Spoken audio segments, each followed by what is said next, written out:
Assalamualaikum warahmatullahi wabarakatuh.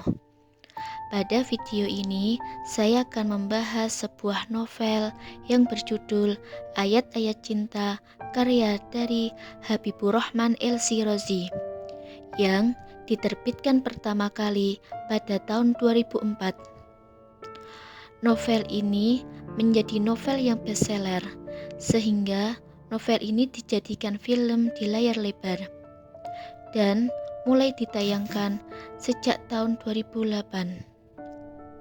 Sebelum membahas isi dari film tersebut, saya akan menjelaskan terlebih dahulu tokoh-tokoh yang ada pada novel atau film tersebut. Tokoh yang pertama yaitu Fethi Nuril yang berperan sebagai Fahri, merupakan pelajar Indonesia yang berusaha menggapai gelar masternya di Universitas Al-Azhar Kairo, Mesir. Tokoh yang kedua yaitu Karissa Putri yang berperan sebagai Maria Kirgis, merupakan gadis Mesir yang beragama Kristen Koptik yang mengagumi Al-Quran dan mampu menghafal 2 surat dalam Al-Quran. Maria merupakan tetangga satu flat dengan Fahri yang suka membantu Fahri dan teman-temannya. Dan Maria diam-diam mengagumi tokoh Fahri. Tokoh yang ketiga yaitu Rianti Kratovic, berperan sebagai Aisyah, merupakan perempuan bercadar keturunan Turki dan Jerman dan menjadi istri dari tokoh Fahri. Kemudian ada tokoh Melani Putria, berperan sebagai Nurul Azkia, merupakan mahasiswa Al-Azhar yang berasal dari Indonesia. Nurul ini menaruh hati pada Fahri, begitu juga dengan Fahri. Namun, Fahri minder yang dirinya hanya anak keturunan petani, sedangkan Nurul merupakan anak dari seorang kiai.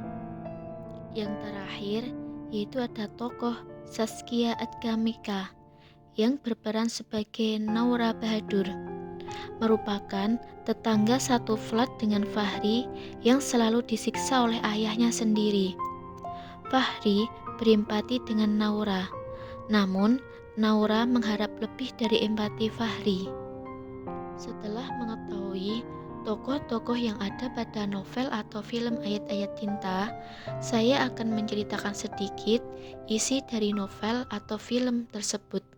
Novel atau film ini menceritakan tentang kisah percintaan yang bernuansa Islami. Cerita bermula dari seorang mahasiswa asal Indonesia bernama Fahri Abdullah Siddiq.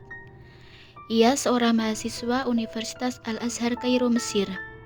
Di Mesir, Fahri tinggal bersama keempat temannya. Mereka tinggal di flat atau yang biasa disebut apartemen sederhana. Kemudian mulai mengenal tetangga dekatnya, yaitu Maria dan keluarga. Keluarga Maria adalah penganut Kristen Koptik yang sangat taat. Maria adalah gadis yang unik.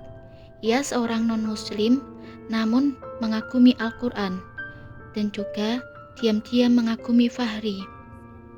Kemudian kekagumannya berubah menjadi cinta, tetapi cinta Maria hanya dituangkan di diari saja. Kemudian pada suatu malam hari, Fahri melihat Naura disiksa oleh ayahnya di bawah flat miliknya. Kemudian Fahri meminta tolong Maria untuk menolong Naura. Walaupun Maria takut kepada ayah Naura, dia terpaksa dan akhirnya Naura tertolong dan dititipkan di Nurul. Kemudian Fahri meminta bantuan kepada Syekh Ahmad dan istrinya untuk menyelesaikan masalah Naura, karena menurut Fahri, Naura bukan anak kandung dari Bahadur. Nurul adalah anak seorang kiai terkenal dan merupakan mahasiswa Al-Azhar. Sebenarnya, Fahri menaruh hati pada Nurul, namun rasa mindernya yang hanya keturunan petani membuatnya tidak pernah mengungkapkan perasaannya. Padahal, Nurul juga menaruh hati pada Fahri. Nurul juga tidak sanggup mengungkapkan perasaannya kepada Fahri. Pertemuan Fahri dengan perempuan bercadar yang bernama Aisyah terjadi ketika Fahri pergi ke Subro El Khaimah untuk talaki pada Syekh Utsman Abdul Fattah dengan menaiki metro. Aisyah adalah gadis asal Jerman yang sedang studi di Mesir. Sejak kejadian Fahri membela Islam dari tuduhan kolot dan kaku di metro, Aisyah jatuh cinta pada Fahri, dan Fahri pun mengalami hal yang sama. Fahri dan Aisyah kemudian menikah dengan melalui proses perjodohan yang dilakukan oleh paman Aisyah yang ternyata senior dari Fahri. Beberapa bulan kemudian, Aisyah dinyatakan mengandung. Tak lama dari itu, Fahri mendapat kabar bahwa Maria koma. Setelah itu, rumah tangga Fahri diuji dengan Naura yang menuduh Fahri telah memperkosanya. Semua orang tahu bahwa itu adalah fitnah. Fahri diseret dan dimasukkan ke penjara. Kunci semua ini adalah Maria. Dia mengetahui bagaimana kejadian yang sebenarnya.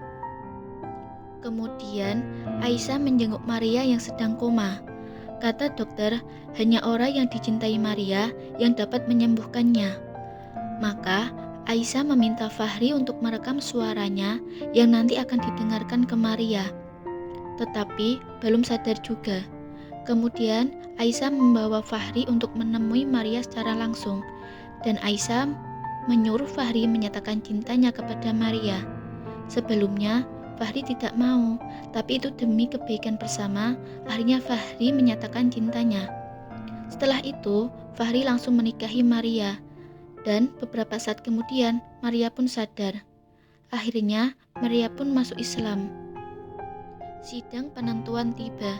Di akhir persidangan, Maria datang dan bersaksi apa yang sebenarnya terjadi pada malam itu. Setelah divonis bebas, Fahri, Aisyah, dan Maria tinggal satu rumah. Tidak lama dari itu, Maria jatuh sakit lagi dan dibawa ke rumah sakit. Ketika di rumah sakit, Maria meminta Fahri untuk mengajarkannya sholat. Kemudian, mereka bertiga melakukan sholat berjamaah. Tetapi ketika sedang sholat, Maria meninggal dunia. Akhirnya, Fahri dan Aisyah hidup berdua kembali. Pesan moral yang terdapat dalam novel atau film ayat-ayat cinta yang berhubungan dengan agama yaitu selalu melaksanakan sholat. Karena sholat merupakan salah satu rukun Islam yang wajib dilaksanakan oleh semua umat muslim. Dan jangan lupa untuk selalu bersyukur kepada Allah atas nikmat yang telah diberikan. Dan jangan lupa untuk selalu bersabar ketika menghadapi suatu musibah.